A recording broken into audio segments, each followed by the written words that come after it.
Is there such thing as eating too much protein per day to build muscle? If you thought the answer was no, then I would have agreed with you. But new research shows that eating too much protein may not have as much of a benefit as we thought. So in this video, I'm going to walk you through exactly what the new research suggests and how much protein you should be eating for your body weight.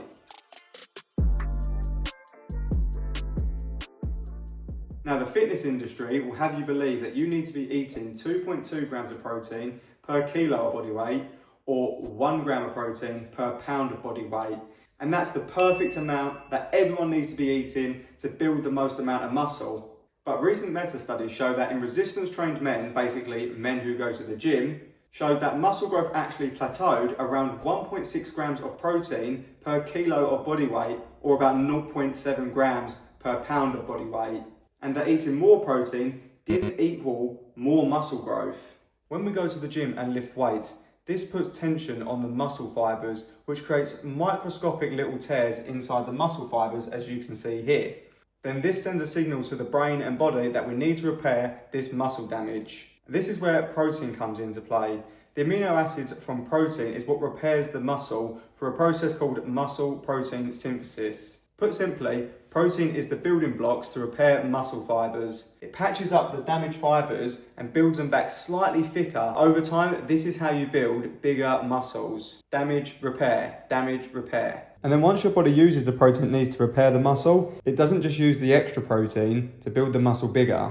Think of it like building a house. If the plans say I need 100 bricks to build this house, if I just go and order more bricks, those extra bricks aren't going to build a bigger house. I'm just going to have leftover bricks that I've now got to waste time getting rid of.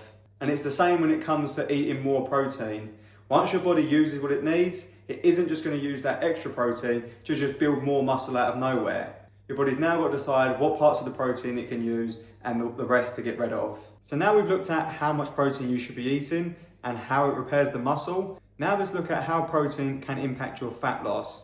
Now, when you're trying to lose fat, protein is going to be the number one most important thing to be getting in. Now, when we're dieting down, our body isn't picky. It needs to use something for fuel. And that's either going to come from the fat stored in our body, the fuel we put into it, or even, at worst case, our muscle that we've built. This is why it's important to get enough protein in so your body decides to protect and keep the muscle and use the fat for fuel instead. And not to forget the importance of weight training at least 2 to 3 times per week so your body sees a need to hold on to the muscle stored on the body.